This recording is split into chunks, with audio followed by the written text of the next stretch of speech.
Assalamualaikum warahmatullahi wabarakatuh. Saya Iftita Putri Yasmin dengan NIM 4112001074 akan mempresentasikan hasil proposal penelitian saya yang berjudul Pengaruh Fraud Hexagon sebagai alat pendeteksi terhadap kecurangan laporan keuangan di perusahaan asuransi Indonesia di Bursa Efek Indonesia 2019 sampai dengan 2022. Pada bab latar belakang, menurut Kompas, Badan Perlindungan Konsumen Nasional BKKBN menyebutkan bahwa layanan jasa keuangan mendominasi pengaduan konsumen di sepanjang tahun 2022.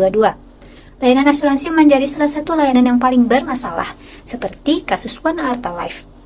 Wanata Life memanipulasi laporan keuangan karena ketidakmampuan dalam mengimbangi kewajiban dengan pengelolaan aset.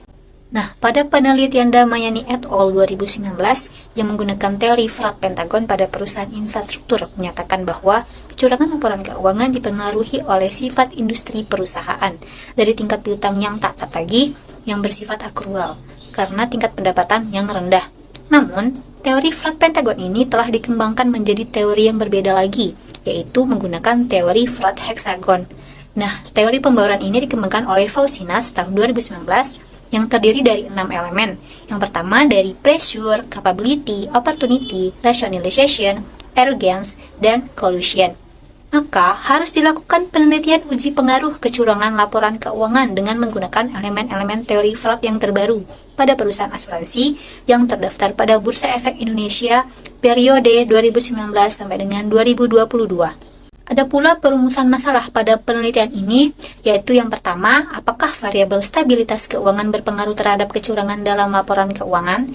Yang kedua, apakah variabel personal financial need berpengaruh terhadap kecurangan dalam laporan keuangan? Yang ketiga, apakah variabel pergantian direktur berpengaruh terhadap kecurangan dalam laporan keuangan? Yang keempat, apakah variabel pengawasan yang tidak efisien berpengaruh terhadap kecurangan dalam laporan keuangan? Yang kelima, apakah variabel eksternal auditor quality berpengaruh terhadap kecurangan dalam laporan keuangan? Yang keenam, apakah variabel change in auditor berpengaruh terhadap kecurangan laporan keuangan? Yang ketujuh, apakah variabel CEO duality berpengaruh terhadap kecurangan laporan keuangan? Yang kedelapan, apakah variabel state owner enterprise berpengaruh terhadap kecurangan dalam laporan keuangan perusahaan asuransi di Indonesia pada tahun 2019-2022. Selanjutnya yaitu tujuan penelitian, yaitu untuk mengetahui pengaruh-pengaruh dari 8 variabel yang ada pada penelitian ini terhadap kecurangan laporan keuangan perusahaan asuransi pada tahun 2019 sampai 2022. Selanjutnya, manfaat penelitian dapat memberikan manfaat kepada para pengguna laporan keuangan agar tidak mengalami kerugian dan terbebas dari kecurangan dalam laporan keuangan. Selain itu, pengembangan ilmu akuntansi dan menjadi bahan pertimbangan sebagai referensi untuk penelitian yang akan datang. Selanjutnya adalah batasan masalah pada penelitian ini. Batasan masalahnya hanya sebatas ruang lingkup perusahaan asuransi Indonesia di Bursa Efek Indonesia pada periode 2019 sampai dengan 2022 dengan menggunakan variabel bebasnya, yaitu variabel stabilitas keuangan, variabel personal financial need, variabel perganti direksi, variabel pengawasan yang tidak efisien, variabel external auditor quality, variabel change in auditor, variabel CEO duality, dan variabel state owner enterprise. Selanjutnya, variabel terikatnya yaitu kecurangan laporan keuangan. Ada pula kajian teori pada penelitian ini. Yang pertama menggunakan agensi teori, di mana teori yang dikembangkan oleh Jensen dan Mackling merupakan teori keagenan. Teori ini menjelaskan adanya hubungan kontrak keagenan antara agen sebagai pihak internal perusahaan, yaitu pelaku real, dan prinsipal sebagai pemegang saham, menurut Lastanti et al. 2022.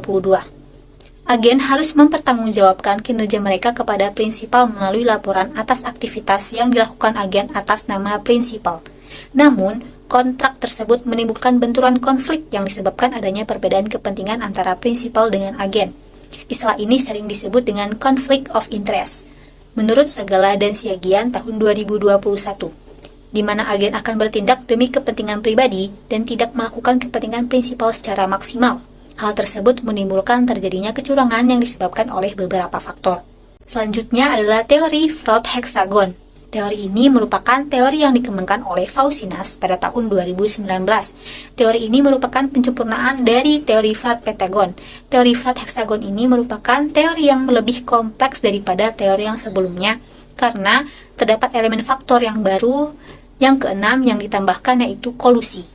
Selanjutnya, kajian literatur pada penelitian ini. Yang pertama, menurut penelitian Damayanti et al. Tahun 2019, sifat industri memiliki pengaruh signifikan terhadap penipuan laporan keuangan yang dilakukan oleh staf dalam pembuatan laporan keuangan, sehingga pengguna laporan keuangan menerima informasi yang tidak real pada perusahaan infrastruktur periode tahun 2014 sampai dengan 2016 yang menggunakan purposive sampling dan 80 sampel yang memenuhi kriteria. Selanjutnya, menurut penelitian Hak dan Budi Wijaksono tahun 2019, penelitian ini menggunakan 78 data laporan tahunan yang diambil dengan proportional random sampling berdasarkan jumlah proporsi pada tiap sektor perusahaan LQ45 periode 2015 sampai dengan 2017. Hasil penelitian menunjukkan bahwa variabel stabilitas keuangan dan frekuensi foto CEO dapat digunakan untuk mendeteksi kecurangan dalam pelaporan keuangan. Selanjutnya, menurut Setiawati dan Baningrum tahun 2018, terdapat satu variabel flat hexagon yang berpengaruh terhadap fraudulent financial reporting atau kecurangan laporan keuangan. Pada 252 perusahaan manufaktur di Bursa Efek Indonesia periode tahun 2014 sampai dengan 2016, yaitu financial target. Selanjutnya adalah pengembangan hipotesis pada penelitian ini. Yang pertama, variabel kecurangan laporan keuangan.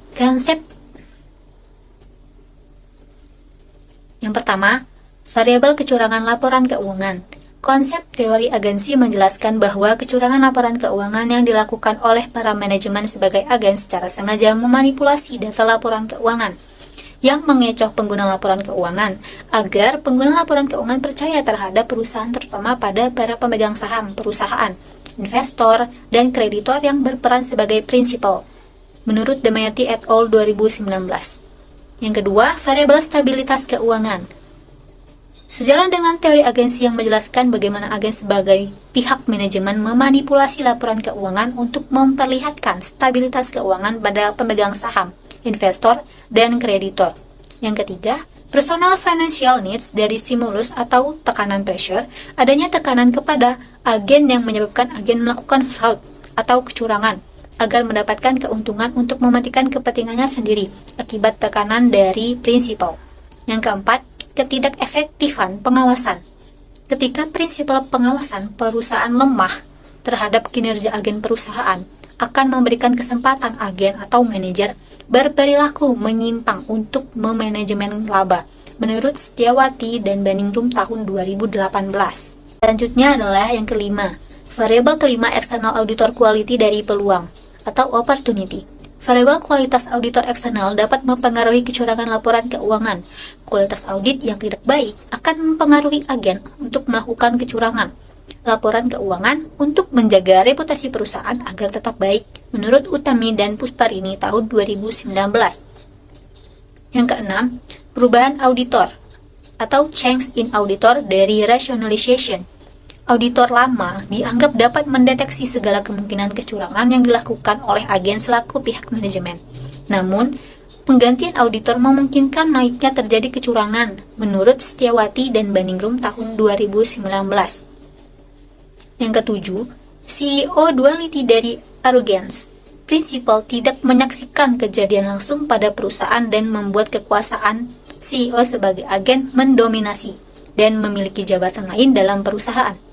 Apabila dalam perusahaan terdapat jabatan ganda, maka hal ini akan ada sikap superioritas yang dapat mempengaruhi buruknya tata kelola perusahaan. Yang kedelapan, state owner enterprise dari collusion. Ada pula perusahaan yang sebagian atau sepenuh kepunyaannya pemerintah milik negara maupun daerah. Pemerintah tersebut sebagai prinsipal yang dapat menimbulkan adanya kolusi dengan tertentu, terutama pada agen, untuk menutupi kecurangan, menurut Risa et al. Tahun 2020. Ada pula hipotesis yang akan dikembangkan. Hipotesis yang pertama adalah financial stability berpengaruh terhadap kecurangan laporan keuangan. Yang kedua, personal financial need berpengaruh terhadap kecurangan laporan keuangan. Hipotesis ketiga, change of director berpengaruh terhadap kecurangan laporan keuangan. Hipotesis keempat, ineffective monitoring berpengaruh terhadap kecurangan laporan keuangan. Hipotesis kelima, external auditor quality berpengaruh terhadap kecurangan laporan keuangan. Yang keenam, thanks of auditor berpengaruh terhadap kecurangan laporan keuangan. Yang ketujuh, CEO duality berpengaruh terhadap kecurangan laporan keuangan. Dan yang kedelapan, state owner enterprise berpengaruh terhadap kecurangan laporan keuangan. Selanjutnya adalah metodologi penelitian, operasional variabel dan pengukurannya. Yang pertama, variabel terikat pada laporan ini yaitu kecurangan laporan keuangan dengan menggunakan alat pengukuran M-score. Selanjutnya adalah variabel bebas yang pertama, yaitu stabilitas keuangan menggunakan pengukuran A-Change. Variabel bebas yang kedua, personal financial need menggunakan variabel dummy dengan keterangan 1. Memiliki kepemilikan saham, 0. Tidak ada kepemilikan saham. Yang ketiga, pergantian direktur menggunakan variabel dummy. 1. Ada pergantian direksi, 0. Tidak ada pergantian direksi. Yang keempat, ketidakefektifan pengawasan menggunakan pengukuran BIDAUK. Yang kelima, external auditor quality menggunakan indikator variabel dummy. 1. Auditor Big Four, 0. Bukan Big Four. Yang keenam, change of auditor menggunakan variabel dummy. 1. Penggantian auditor, 0. Tidak ada penggantian auditor. Yang ketujuh, CEO duality menggunakan variabel dummy. 1. CEO berposisi lebih dari 1, 0. CEO berposisi tidak lebih dari 1.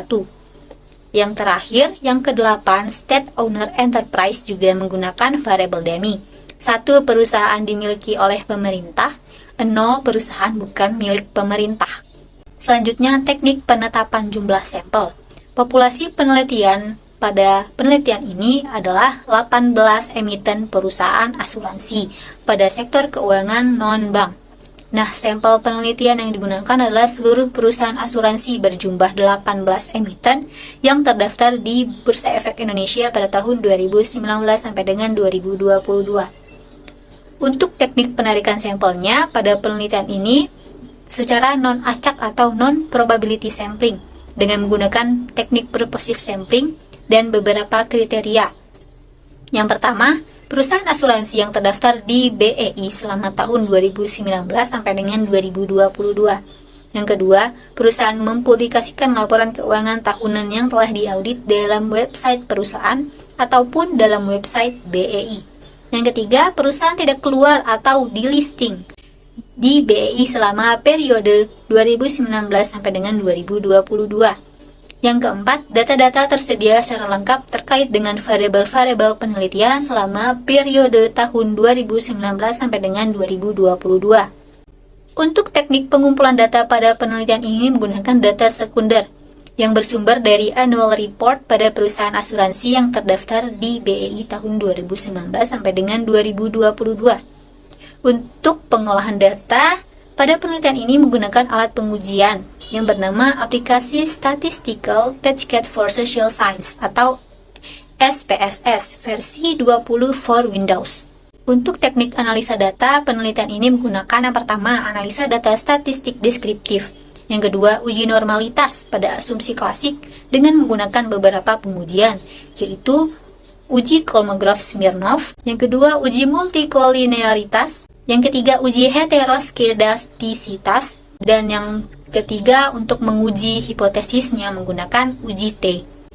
Terima kasih. Sekian dari presentasi proposal untuk memenuhi mata kuliah Metopen. Wabillahi taufiq wal hidayah. Wassalamualaikum warahmatullahi wabarakatuh.